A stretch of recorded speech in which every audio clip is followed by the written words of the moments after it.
And just going around this corner, you can kind of get a little bit of a sense of how this thing handles.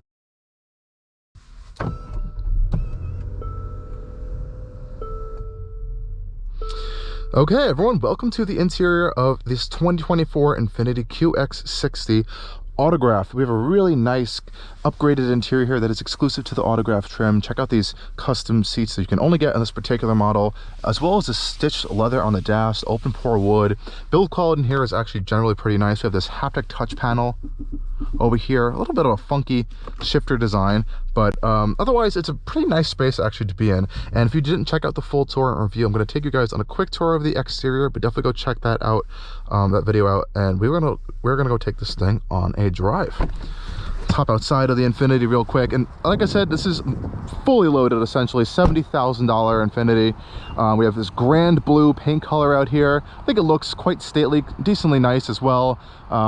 This is the brand new QX60 that was introduced just like 2 years ago now, and I think it's a very fresh, clean design for Infiniti. I believe a facelift is coming for the 2025 model year, or at least 2026, so relatively soon-ish, which is nice. I don't think too much needs to be changed. Mostly on the interior I have some complaints, but outside I think it looks pretty fine. Upgraded wheels here. We actually have underglow under the car as well, which is kind of crazy. Back here we have these sleek LED taillights as well. Power tailgate, tow hitch on this one as well. We also have a third row in the rear of the Infiniti QX60, which is a little bit tight, but you can use it. A little bit, a quick check of the rear seats. We have a nice manual sunshade here, Bose Performance Series speakers. There's some steps in, get your third row. Check out these captain's chairs here. And here's your third row back there. It's a little bit tight, as you can see. Let's go take this thing on a drive, because that's what we're here to find out.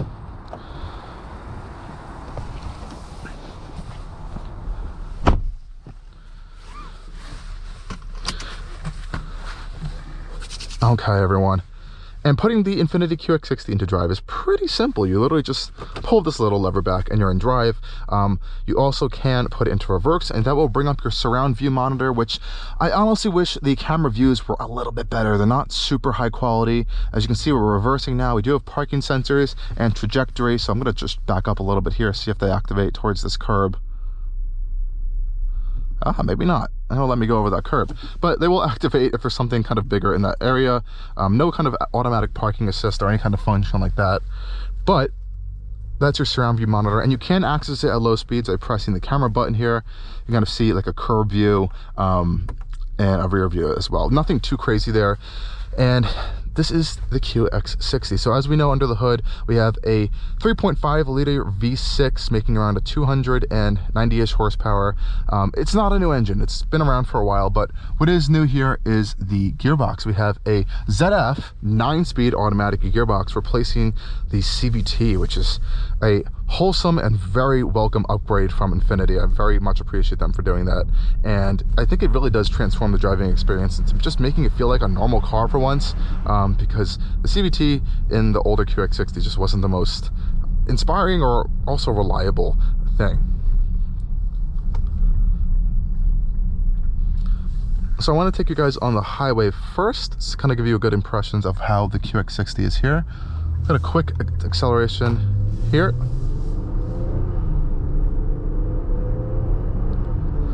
Mild throttle inputs, nothing too crazy there, and you're already up to speed. Now, I have to say this is a decent amount of power for the QX60, though. Once you start comparing it to some of its rivals, I have to say that this engine just doesn't feel very new, premium, or very high-end, and that's because it is an older engine. I guess it's good for reliability, but there's no kind of 48-volt systems, mild hybrid, or anything you're going to find on this powertrain whatsoever. You just have that ZF 9-speed automatic setting power to all 4 wheels, and that old naturally aspirated V8 under a V6 under the hood, and that's about it here. I'm gonna pop it into sport mode. It really does not do much, just really just kind of enhances the throttle mapping as well, I think, as the transmission.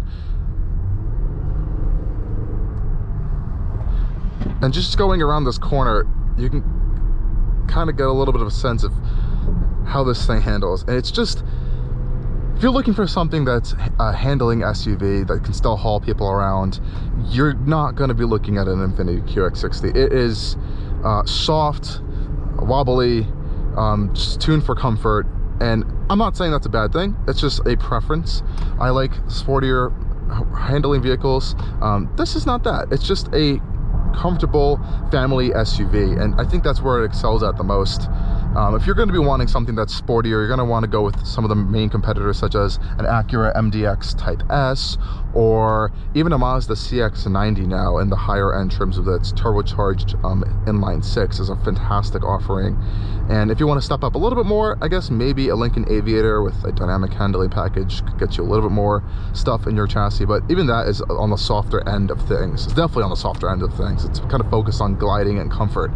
So that's what the Infiniti QX60 is like to drive. It's on the softer end, and you have to remember this chassis is actually not ground up new compared to the old QX60. It's a reworking of the Nissan D Platform that the old QX60 was based off, as well as the Pathifinder.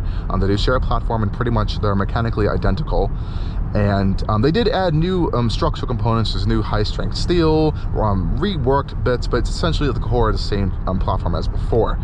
And I think that's fine. There's no adaptive dampers, no air suspension whatsoever. And I have to say, generally, when you're going in a straight line or just cruising around town most of the time, the suspension's very comfortable. It kind of just wafts along. Like right here on the highway, it's also very quiet in here. There's noise insulation throughout all of the body panels, and you can kind of tell it's really nice and well insulated in here. And I believe this window and your front glass is additionally laminated and noise insulated to kind of give you that quiet comfort area. There really also isn't any wind noise I've kind of noticed in the QX60 on highway speeds, which is fantastic, and which is really nice because these mirrors are absolutely massive, and normally you would expect to kind of hear some wind noise on them, so it's good that they kind of toned that out there. I'll say though that while the suspension is kind of soft and nice generally, I'm not sure if it's these larger wheels that we have on this particular QX60 Autograph, or if it is just the suspension, because this is the only QX60 I've driven. But when you kind of hit a little bit of some broken pavement or a bump, there is this really harshness that is kind of felt in the cabin that just does not feel super premium. I will say the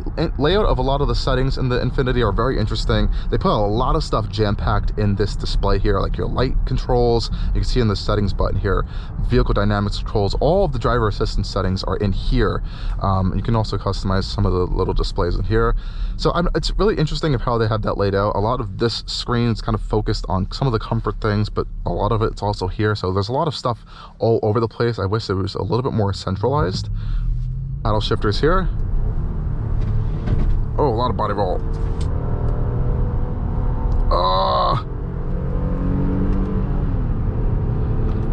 Okay. All right, we're gonna put that back into auto. This car does not like to be driven in a sporty manner, I guess I would say. The transmission is like buttery smooth 90% of the time, but the second you try to kind of like shift it and play with it, it doesn't really like it too much. And it's not tuned for that. It's tuned for more of that comfort aspect. And I have to say, this is actually a really good system from Infiniti. They've been doing these driver assistance features for quite a bit, actually, for a while. So I do have to give them some prompts for that. So how do you activate your driver assistance systems? Well, like I mentioned before, all of the settings for them are actually in this display up here, so you actually have to change them kind of while you're stationary, because it doesn't really let you sometimes. But to activate it, it's pretty easy. You literally just press this blue button right here, and you can press set, and it's on. That's it. I love when automakers make activating your kind of radar cruise control systems easy and seamless. When they're a little bit clumsy and confusing, I think they kind of reduce confidence in the vehicle, and I think it just makes it a little bit more of a complicated experience for the driver. But this is a generally pretty good system to use. As you can see here, we're just on the highway now. We have our lane keeping and centering assist on. We have blind spot. We have all of the sensors around the vehicle monitoring what's happening, and it's a pretty nice display here, and it also displays that information up in your heads-up display as well. Very easy to change your speed, and you can also change your following distance pretty easy as well. From these buttons, you have, I think, 3 different areas of following distance or distance control you have on the QX60. Now, it doesn't have any of the higher end features of lane changes assist, for example, so you do still have to automatically lane change. Make sure you check your mirrors, your blind spot warning will assist you there, but which is fine. But you do have to keep in mind some vehicles like a Kia Telluride, which is going to be a little bit cheaper than this QX60, but just a little bit, it does offer things like that lane change assist now, and it can have a pretty nice interior as well, and a little bit more space in the interior. And while we are out here on the highway, I do want to test out for you guys this Bose Performance Series audio system we have. and it's generally a pretty good system. It's a similar branded system to the one I just had in a Cadillac CT5 V Sport, though I have to say just off the bat that one definitely sounded a lot more premium and more kind of worked out. This one's okay. We'll get to test it in just a second. So we have, I think, 17 speakers in this one, and we have those really cool speakers mounted onto the doors right there, which almost look like they are the door handles, which has been a little bit confusing sometimes for me, actually, because I keep reaching for these things instead of the door handles up here. But it's generally a pretty good speaker system. There's speakers everywhere here. They're up on the A-pillars here. We also have those speakers, like I mentioned, on the doors behind us in the third row. So you got plenty of speakers in here. So let's see how they interact. But right before we do that, I want to show you guys our audio settings, which does take a little bit of time to kind of find in here. So you're gonna have to go through a few menus to get to your audio settings. I think I'm gonna have to press settings actually, and then you can press sound settings here, and you have adjustments for your bass, treble, balance, fader. You can turn on Bose audio pilot, as well as Bose center point, and you have a surround volume control, as well as the driver's audio stage, which will focus the audio on the driver specifically, which is a nice feature.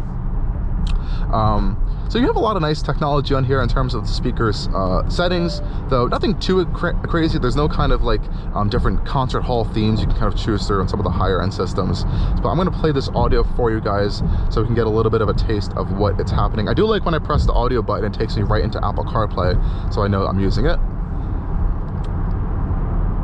I'll test out our volume control first.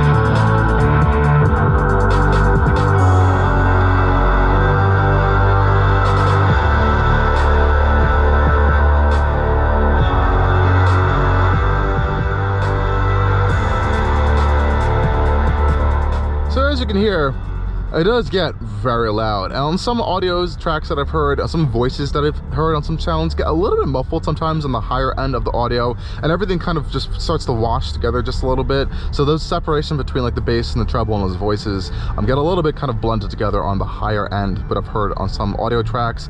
I don't believe it sports kind of the newer standards like Dolby Atmos yet. That's still very new, even in the automotive industry, and a lot of just higher end luxury manufacturers are really just implementing that now. But it generally, for the average general ear, it's a good audio system. It's pretty strong. I just have a little bit of some complaints on the higher end that the audio kind of just drowns out a little bit, and sometimes some of the different audio channels just aren't super as clear on different levels. Like you gotta pump it up a little bit to kind of get that system working. I do like though how you are able to kind of control the surround volume settings individually compared to the other settings. So if I scroll down here, if I go to my surround screen, I can increase the surround volume.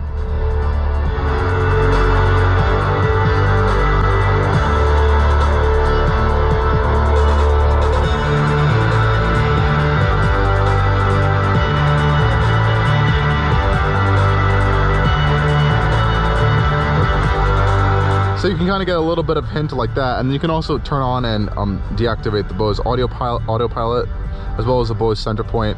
The center point's definitely going to help you kind of to get a little bit more of a fuller sound. I think the audio pilot, I believe, is based off of speed to kind of adjust the volume. And if I want to center it on me as a driver, I can press this on, and it will kind of focus the area of up here more versus the rear seats. So yeah guys, that's just a quick audio test for you for this Bose performance audio system. And as you can see, we are stuck in traffic here. It does have traffic jam assist as well, so it will come to a stop and go for you, which is fantastic on this driver assistance systems. So yeah guys, this is the 2024 Infiniti QX60, and I have to say, generally I've been a little bit more impressed than I was going to be going into this. I thought it was going to just be same old Infiniti stuff, but what I have to say is they have caught up to modern times finally. We have a great, decent infotainment system, digital dash, good heads-up display, good audio system. We have some of these cool touch controls, a very nice and well-designed interior, I do have to say, and I think they're on a better path than they were before. There's a lot of areas that need to be more improved, and I think we're going to see that over the coming few months and years as we are in 2024 now. They have a lot of new products coming out, new EVs that they're planning, and hopefully we'll kind of see that spread across, these features spread across the entire lineup, and hopefully every model will get an automatic gearbox if that still has gas and not a CVT. Anyways, guys, thank you for joining me on yet another video and drive with Allcarnews, and as always, stay tuned for more coming soon. Cheers.